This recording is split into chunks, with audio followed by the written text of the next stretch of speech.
In this video, traders, we're going to look at 6 day trading myths. Stay tuned.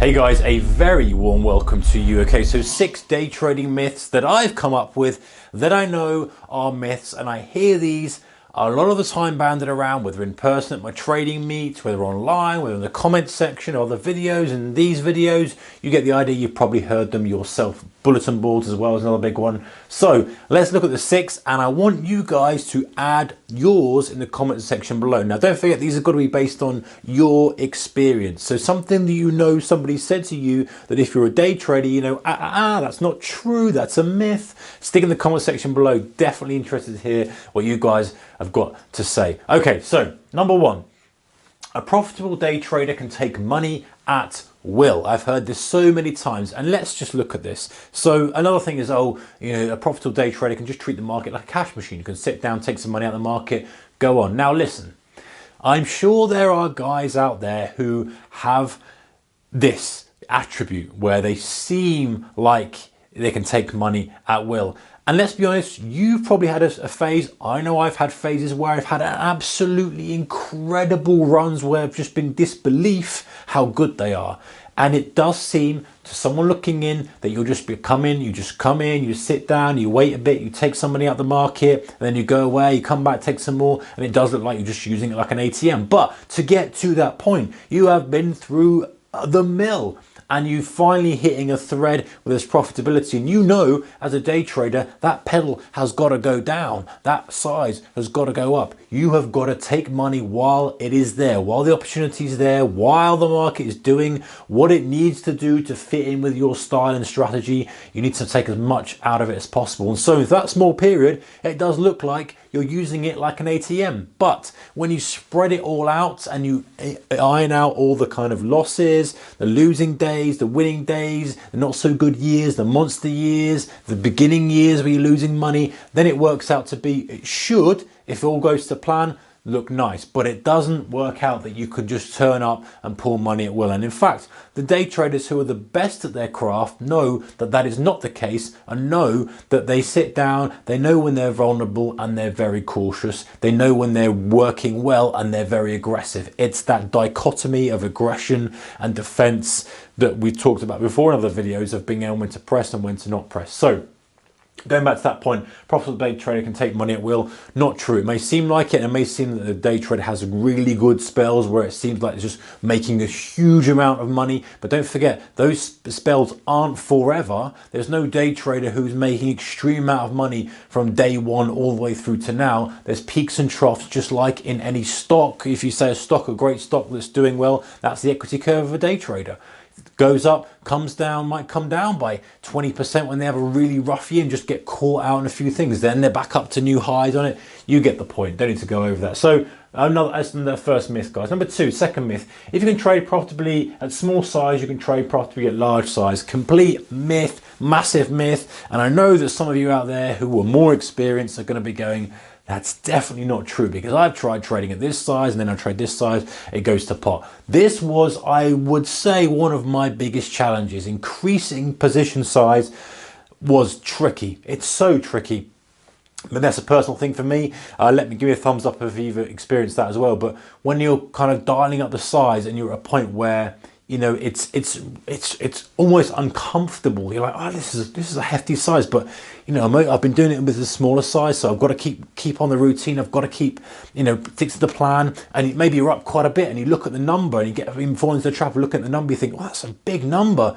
Yeah, but no, if you're trading it back, you know, when you were starting out, that wouldn't be a big number. You've still got 3 times that to go, so just stick with it. And it's stretching that comfort muscle. So it's no way is it true that if you can trade profitably at that size, you can trade profitably at this size. I hear beginners saying that all the time. If you're thinking that, guys, as a beginner, it's just not true. If you can trade it, let's say, we'll keep a spread betting theme, £1 a point or 100 shares, you suddenly to jump to £100 a point, it's a big difference. Yes, you're trading exactly the same market. Yes, there's no liquidity issue. Yes, you can just a ticket, but the psychology is different. It's a different meaning to the trader of that kind of jump. And then of course, that at some point that changes as we go up the scale. So it's why we kind of go up linearly and make the jump, and rather than jumping from £1 a point to £100 a point. So that's a complete myth. And at some point you will stagnate. You will get to a point, whatever position size that is, where you can't go anymore because you change the way you trade. So you stay there, you build as much capital as you can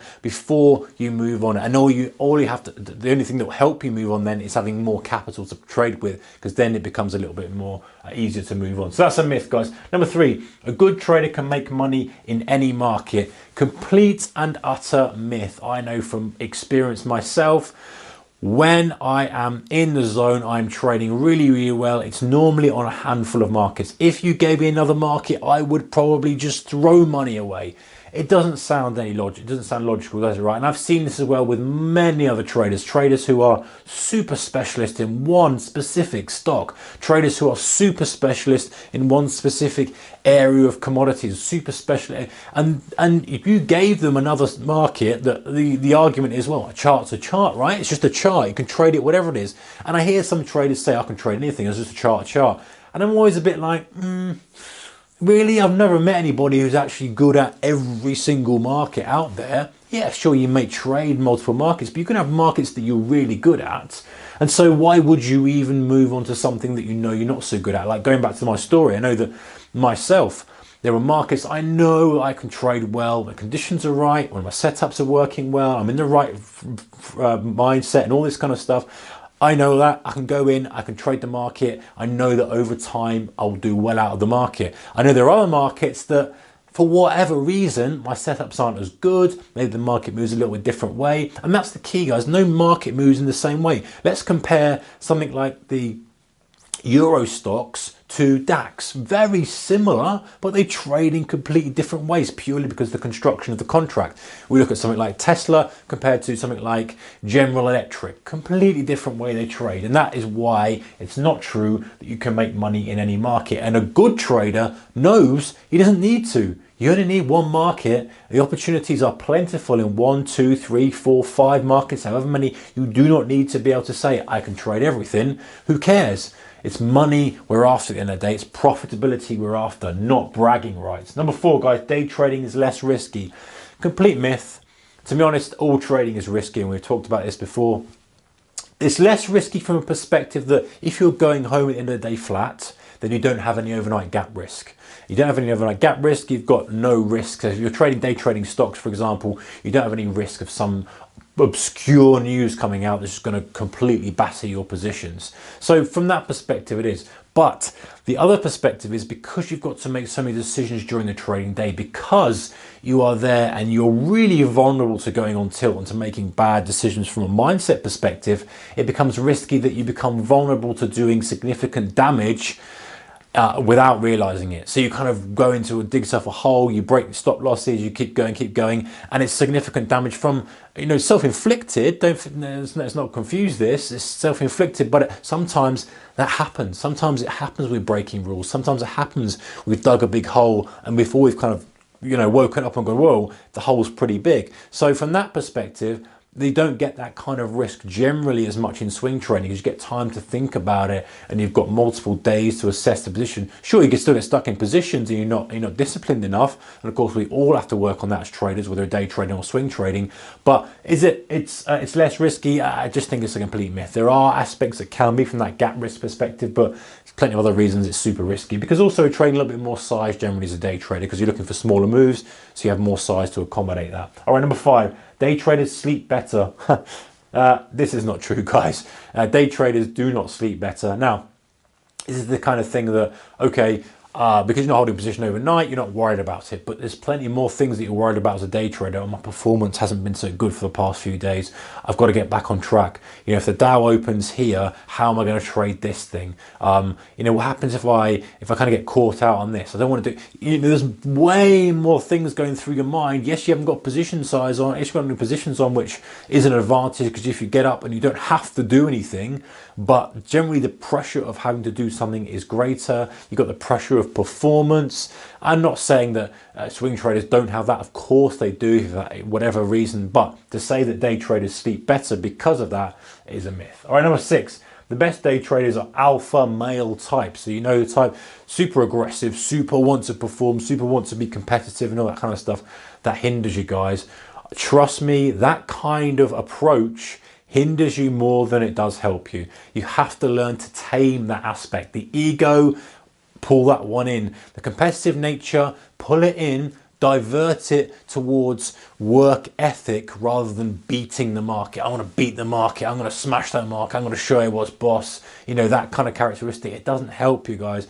And if you've been there, you've done it, you know you've gone down that pathway. Super anxious, want to perform, succeed, want to get where you want to be. It's about channeling those attributes in the right way. So those super swings of emotions like anger, perhaps frustration, is channeling those and kind of making sure you've got good control over those.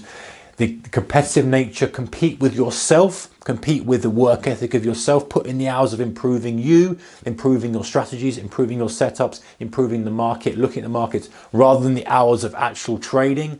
And just try to kind of be a little bit more calmer about things. And so the characteristic of the best day traders are that it's not true. In actual fact, I would go so far as to say this is actually against us. If you're in this type of character, the kind of type A personality, you've got to watch it. You've got to watch it, because that is what gets people in a lot of trouble. You see a lot of other people who are perhaps more of a passive personality. I'm not kind of separating male and females here generally, but if females generally who don't have these characteristics of the kind of alpha, they are calmer, they're less emotionally involved in things, they're less aggressive, they're less willing to take stupid risks. You know, these kind of characteristics here, so, oh, it's definitely going to work, or put all the chips in. Listen, we've probably all been there and done that and gone aggressive on something that we really had no business being aggressive.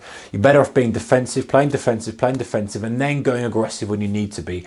You know, it's like, I guess, boxing. I'm not a boxer, I don't know anything about boxing as a sport in general, but if you go out there and all swinging, all angry and all aggressive, I'm going to beat this guy, I'm going to kick him, I'm going to knock him out, you're probably not going to make it. If you go out there and you've got a plan of action, you're kind of, okay, I'm going to wait for my opportunity. I know my left hand's stronger. This is that. I'm going to wait. I'm still going to be confident that I'm going to win, but I'm not just going to go out there and swing and using all my energy and getting angry and frustrated. I'm going to play the game, I'm going to look for the weak spots, and I'm going to go in. I'm going to hit my jabs, I'm going to hit my punches and all that kind of stuff. So you get the point. So the best traders are this is a myth. I think that if you are this type, just, you know, try and take some hints and tips from people who aren't that, and relax a little bit more and not be so competitive with the market. Be competitive with yourself. That's a better way of getting ahead. All right, guys, 6 day trading myths. If you've got any, stick them in the comment section below. And if you can kind of resonate with some of these, then a thumbs up's appreciated, as is your subscription. As always, appreciate your support. Take care. Goodbye.